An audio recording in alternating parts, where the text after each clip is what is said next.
Assalamualaikum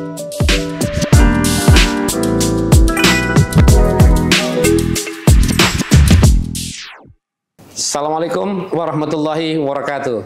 Alhamdulillahirabbil alamin. Assalatu wassalamu ala asyrafil anbiya'i wal mursalin wa ala alihi wa ashabihi ajmain. Amma ba'du.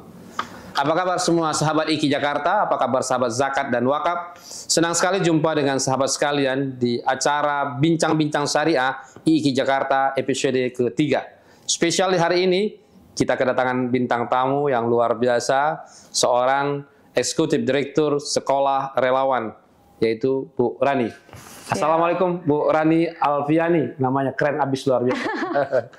Waalaikumsalam warahmatullahi wabarakatuh. Apa kabar Bu Rani, sehat ya? Alhamdulillah sehat. Alhamdulillah, ya. Ahlan wa sahlan, selamat datang di kampus IKI Jakarta, di studio IKI Jakarta, di jurusan Manajemen Zakat dan Wakaf.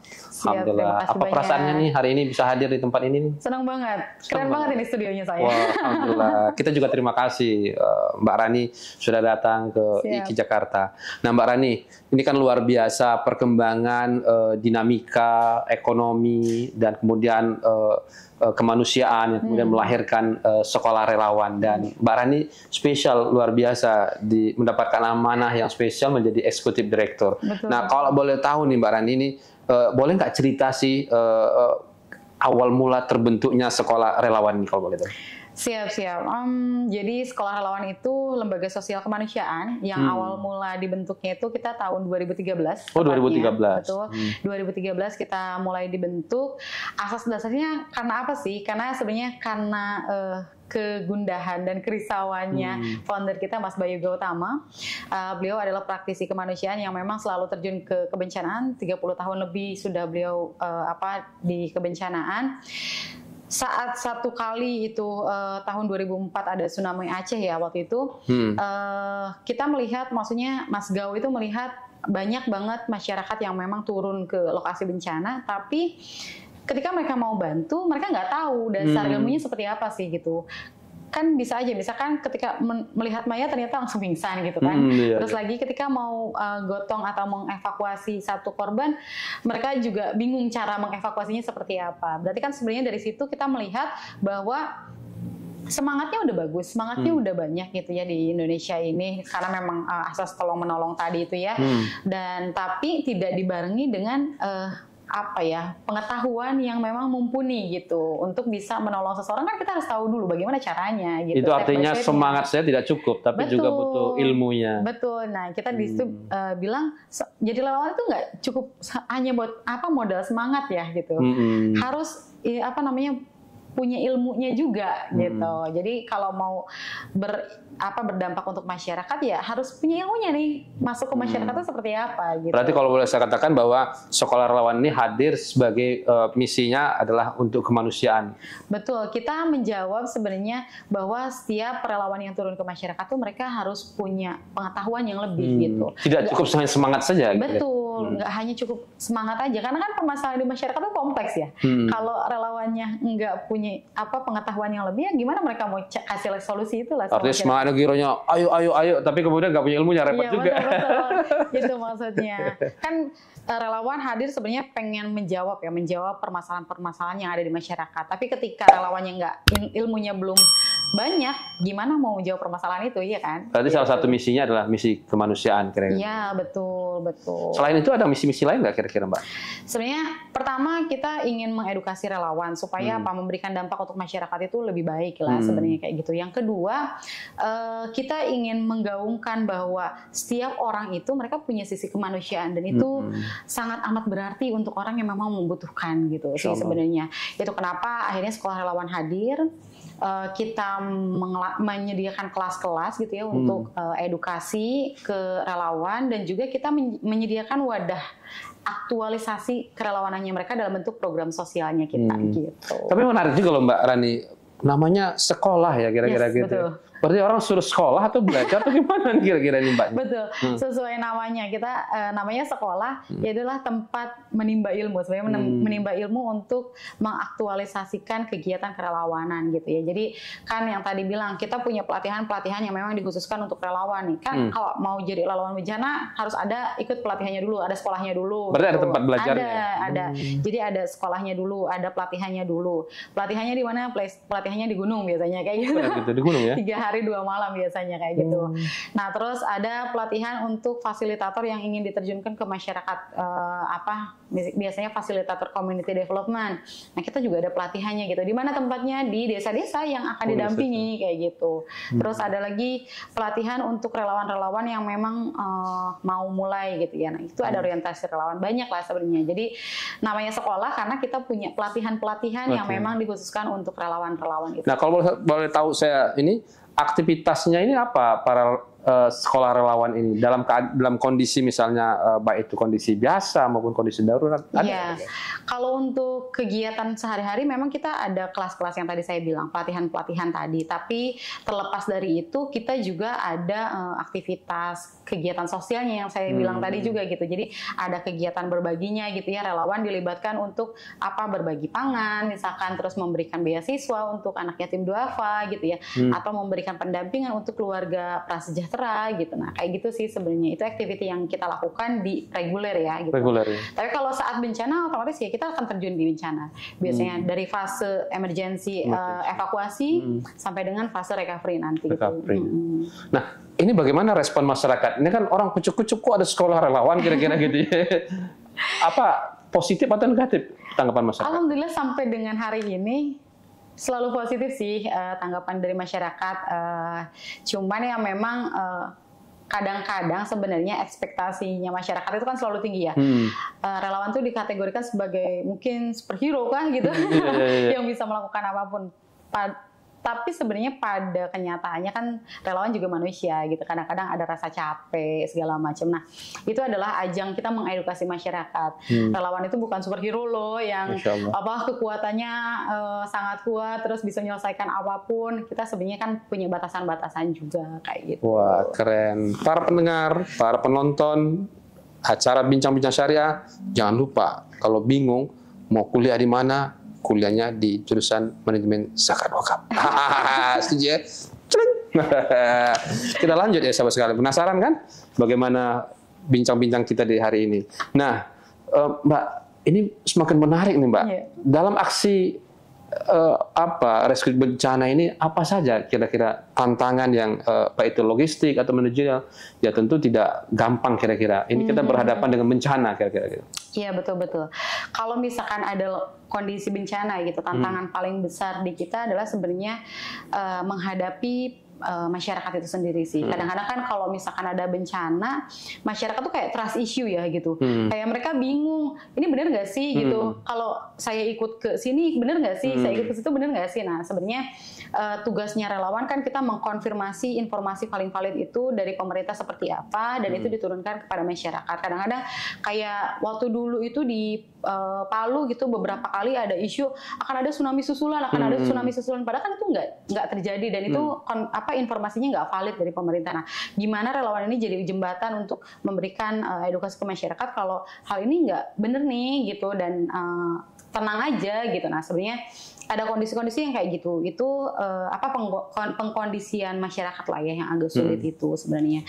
Yang kedua pasti ketika kita melihat nih masyarakat butuh, tapi di sisi lain secara pendanaan kita kurang. Oh, logistik ya. Iya, support dari para donatur ini yang jadi salah satu hambatan juga kadang-kadang gitu. Kayak kita kalau kita punya apapun rasanya pengen diberiin aja gitu kan, dikasih aja sama masyarakat, tapi kan ya nggak gitu juga gitu. Kita juga terbatas lah gitu secara sumber daya lah gitu. Nah, kalau begitu dalam pengalaman Mbak nih kira-kira sudah terjun ke lapangan dan berbagai macamnya kira-kira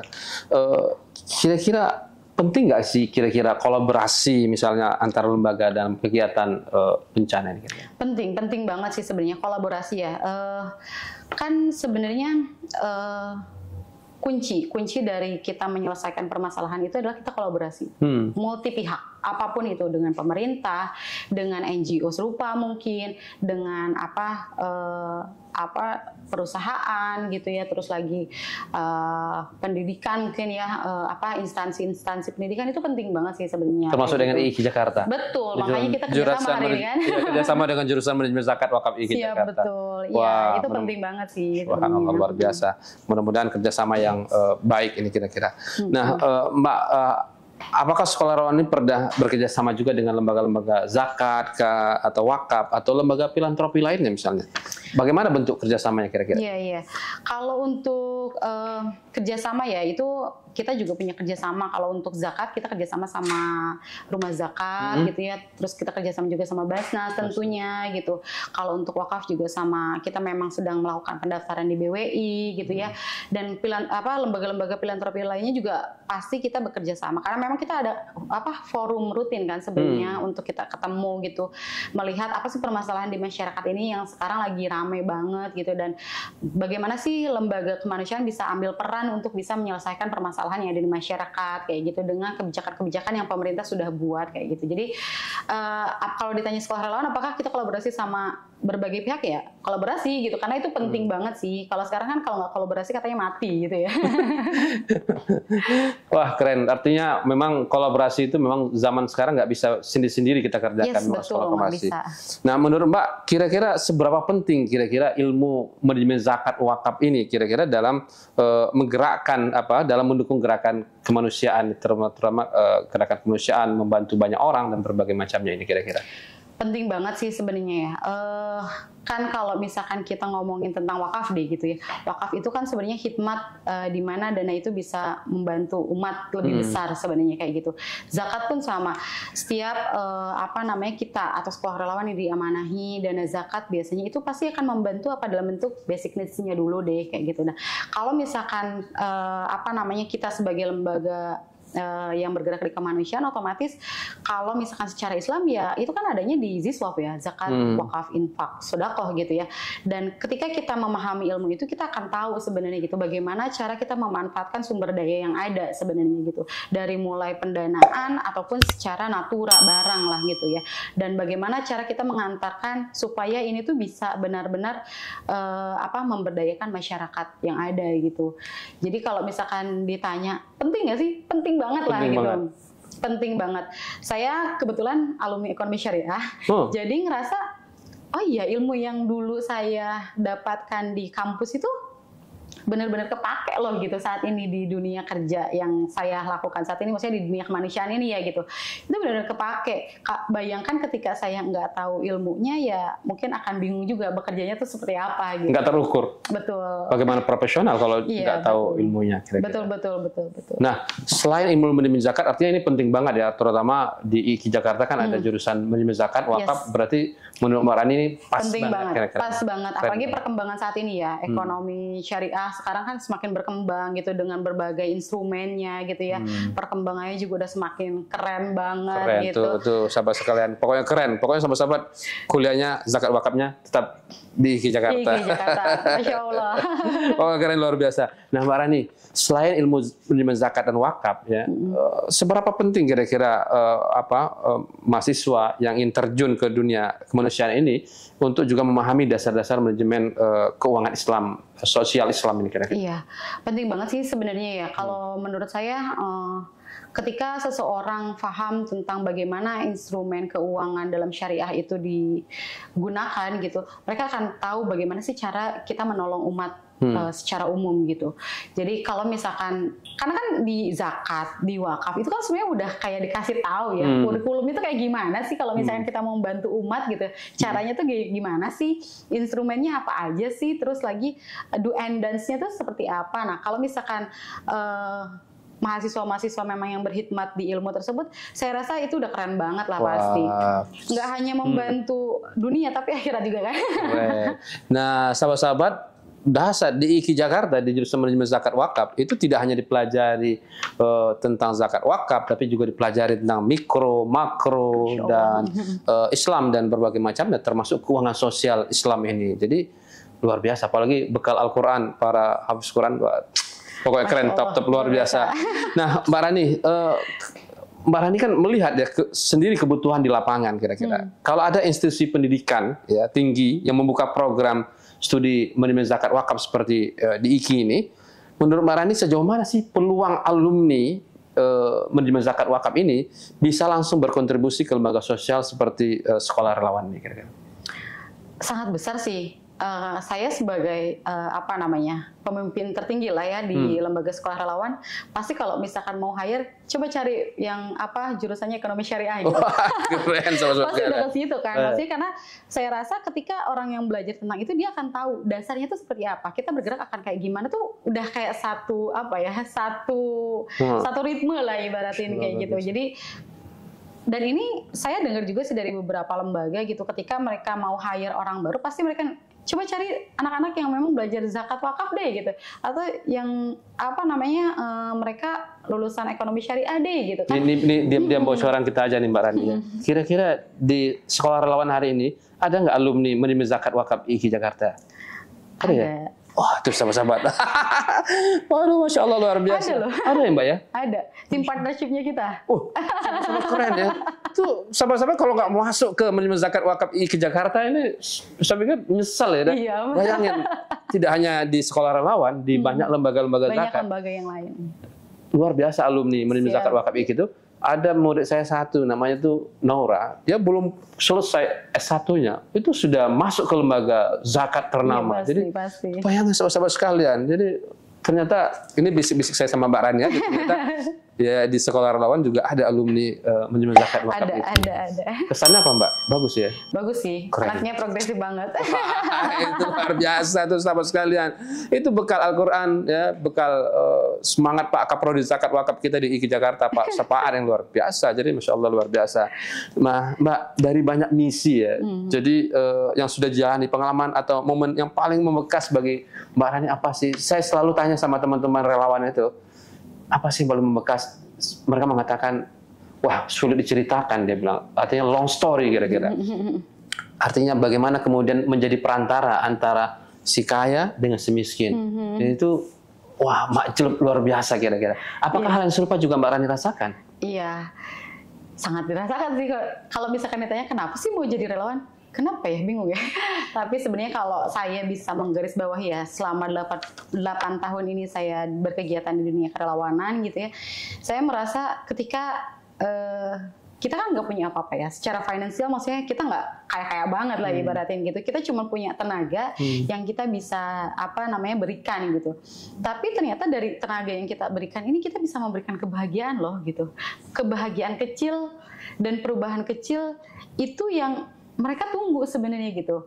Kayak saya pernah ke satu lokasi, ini lokasi Masya Allah banget untuk perjalanannya itu nyampe 4 jam lebih, dan itu ada di atas gunung gitu. Ketika saya dan tim ke sana ngebangun satu musola di sana, apa yang mereka katakan? Ini keajaiban Mbak gitu. Keajaiban banget buat kami, bahkan mungkin orang di kota nggak tahu ada tempat yang kayak tempat kami gitu. Nah kan kalau misalkan relawannya nggak kayak belusukan ibaratin gitu nemuin tempat itu, ya kan nggak akan terbangunkan tempat itu, nggak akan ada kebahagiaan itu. Nah jadi saya selalu bilang sama teman-teman, kalau misalkan kalian itu pedih, penerima manfaat itu pasti lebih pedih gitu. Jadi apa sih yang dirasakan ketika jadi relawan? Ya adalah kebahagiaan sebenarnya gitu. Kebahagiaan kita cuma punya tenaga, tapi kita bisa mengubah hidup orang gitu. Kita bisa memberikan kebahagiaan kepada orang, kan itu luar biasa ya sebenarnya. Wah keren, luar biasa sahabat. Saya menangis sahabat sekalian ya. Semua ini akan dipertanggungjawabkan di hadapan Allah kelak. Ada begitu banyak pintu-pintu masuk surga. Mungkin orang kaya, pintu masuk surganya dengan membantu saudara-saudara kita. Dengan hartanya mungkin. Dengan hartanya. Yang punya ilmu seperti saya, Hendra Khalid, dan mungkin banyak teman-teman di kampus, akan ditanya nanti dihisap bagaimana ilmunya. Dan bagaimana dengan kita yang punya tenaga, yang Allah berikan nurani untuk membantu.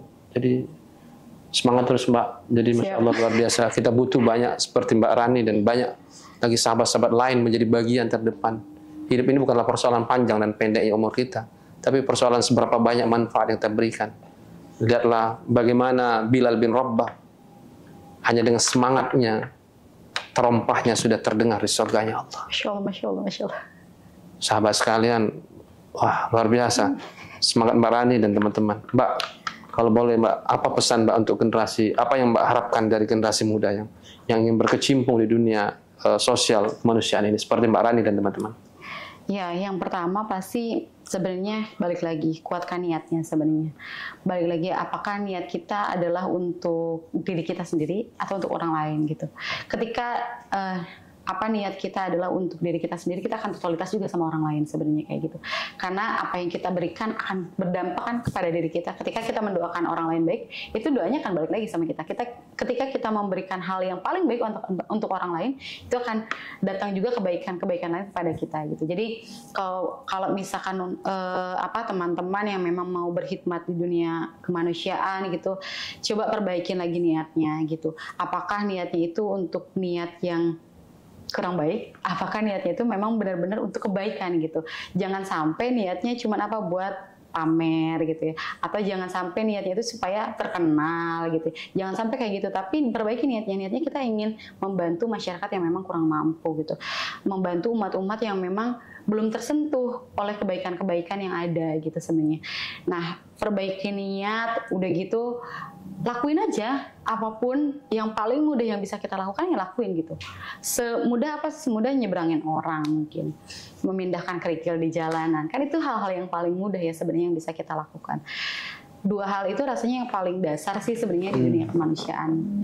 Tuh, anak muda, Hendra Khalid juga Mbak Randi dan kita semuanya, hidup ini hanyalah membuat story-story dalam kehidupan, cerita-cerita pendek kita pada saat meninggal. Yang terkena hanyalah story kita, cerita kita sebagai seorang relawan. Nah, seberapa banyak cerita-cerita baik kita. Jadi nangis juga ya kita ya. Andai kata kematian menghampiri kita hari ini, kira-kira cerita baik mana kira-kira yang bisa dikenang oleh anak keturunan kita. Dan Masya Allah luar biasa, Mbak Rani memberikan inspirasi bagi anak-anak muda semuanya. Mbak, kalau ada para penonton kita yang tertarik untuk menjadi bagian relawan seperti Mbak bergerak di bidang kemanusiaan ini, kira-kira apa yang kira-kira yang pertama yang harus mereka lakukan? Kalau misalkan mau bergabung di sekolah relawan ya, kita selalu buka sih sebenarnya untuk teman-teman yang mau bergabung menjadi relawan itu setiap bulan. Jadi bisa nanti ikuti namanya orientasi relawan di sekolah relawan, ikuti kelasnya. Setelah kelas karena kita akan ada aktualisasi dari kelas tersebut. Jadi misalkan ketika mereka sudah diedukasi bagaimana itu kegiatan kerelawanan, dari situ kita akan hadirkan project bagaimana mereka bisa memberikan atau menghantarkan kebaikan kepada umat sebenarnya. Wah, keren sahabat sekalian. Terakhir loh Mbak ya. Iya. Apa pesan Mbak bagi para mahasiswa atau calon mahasiswa yang mungkin sedang mencari bidang studi ya yang bermakna dan berdampak untuk umat? Kira-kira program studi apa ya Mbak kira-kira Mbak ya? Program studi ya sebenarnya kalau misalkan atau manajemen zakat ini menjadi program studi unggul kira-kira? Ya, kalau misalkan kita memang berkhidmat untuk membantu umat ya sebenarnya program studi zakat dan wakaf itu merupakan program studi yang sangat rekomendasi sih sebenarnya gitu, karena dari situ kita akan memahami konsep membangun umat itu seperti apa, konsep membantu umat dengan instrumen-instrumennya itu seperti apa gitu. Nah, jadi kalau teman-teman memang mau berkhidmat di dunia kemanusiaan, alangkah baiknya coba melihat lagi bagaimana instrumen zakat dan wakaf itu bisa bergerak. Jadi prodi tadi zakat dan wakaf itu sangat rekomendasi banget kalau menurut saya. Gitu. Wah keren sahabat. Saya tuh sempat nangis loh Mbak. Suatu ketika Khadijah berbaring-baringlah sama Rasulullah. Lalu kata Khadijah, ya Rasulullah, andai kata suatu saat saya meninggal, lalu engkau nggak punya bekal lagi meneruskan dakwahmu, maka ambillah tulang belulangku untuk menyeberangi lautan dan sungai. Begitulah hebatnya Khadijah. Masya Allah. Orang kaya yang kemudian kekayaannya kemudian digunakan untuk dakwah. Yes, betul. Hari ini kekayaan kita adalah napas kita, Mbak. Yes, betul. Selama napas ini masih ada, selama itulah kesempatan kita bisa berbuat baik. Salah satunya menjadi relawan. Yes. Dan salah satunya adalah belajar ilmu zakat dan wakaf di kampus terbaik IKI Jakarta ini, yang dengan bekal Al-Quran, Masya Allah luar biasa. Kita berharaplah lahirlah generasi-generasi hebat yang tidak hanya ilmunya kuat, zakat wakafnya, tapi juga hatinya terbuka. Yes. Di saat hari ini kita, mungkin Mbak baca berita beberapa hari yang lalu, di sebuah kota mobil tabrakan, semua orang tidak menyelamatkan orang yang meninggal, tapi malah berebutan telur, mengambil handphonenya dan berbagai macamnya. Nuraninya mungkin sudah hilang. Iya, Tapi betul. hari ini dengan menerima zakat wakaf dan sekolah relawan, kita berharap lahirlah di negeri Indonesia ini generasi emas 2045 yang tidak hanya cerdas otaknya, tapi juga peka dan punya naluri nurani yang Allah berikan pada kita semuanya. Yes, betul. Mbak, obrolan Masya singkat, Allah. napas boleh berhenti, tapi pahala kebaikan kita tidak pernah boleh berhenti. Betul. Salah satunya dengan cara berwakaf dan berzakat. Betul. Sahabat sekalian, jangan bingung, jangan kepo, jangan galau. Mbak Rani sudah memberikan bocorannya. Kalau sahabat-sahabat bingung cari kuliah di mana zakat wakaf, maka di Jakarta. Wah, keren, luar biasa. Wah, nggak terasa ya Mbak, waktu juga memisahkan kita Mbak. Siapa? Apa pesan Mbak untuk anak-anak muda nih? Ayo dong, jadi relawan. Iya, betul. Berikan kontribusi paling baik untuk umat. Nafas hanya sebentar loh Mbak. Rasulullah mengatakan umru ummati baina sittin wa sab'in. Antara 60 sampai 70 loh Mbak. Iya, betul. Singkat sekali loh sahabat sekalian para pendengar bincang-bincang syariah IKI Jakarta. 60 sampai 70 tahun. Betul. Itu artinya kalau satu hari kita tidur 8 jam standar Indonesia, berarti hampir 20 tahun kita tidur kalau umur kita 60 tahun. Ya. Berapa jam kita ketuk pintunya Allah. Jangan sia-siakan ya. Jangan sia-siakan. Udahlah Mbak, ubur-uburkan lele Mbak. Nggak terasa Mbak, sudah berakhir juga acara kita hari ini. Makasih Mbak, senang sekali dan mudah-mudahan kolaborasi antara sekolah relawan bersama Mbak Rani dan teman-teman dan bersama menerima zakat wakaf IKI Jakarta Pak Kaprodi Zakat Pak Sapaat dan teman-teman juga, mudah-mudahan ini kita niatkan semata-mata mencari ridhonya Allah. Siap. Saya setuju kata-kata Mbak Rani tadi. Kalau Allah menjadi tujuan niat kita, maka dengan sendirinya dunia dan sisinya Allah berikan. Amin, Jadi ya Allah. tujuan kita belajar zakat wakaf ini adalah mendekatkan diri kepada Allah. Betul. Kalau Allah sudah dekat dengan kita, Yes. dunia dan sisinya begitu mudah bagi Allah. Betul.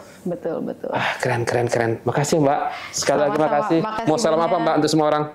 Terima kasih banyak. Jangan Salam lupa. apa? Mau salam apa? Salam relawan. Salam apa ya? Salam kemanusiaan. Salam relawan. Salam wakaf. Salam zakat. Oh gitu. Okay. Salam ekonomi syariah. Salam Al-Quran dari acara Bincang-Bincang Syariah spesial hari ini, yaitu bersama Mbak Radi, Eksekutif Direktur Sekolah Relawan Indonesia. Sekali lagi, makasih. Sehat selalu untuk Mbak Radi dan teman-teman sekalian.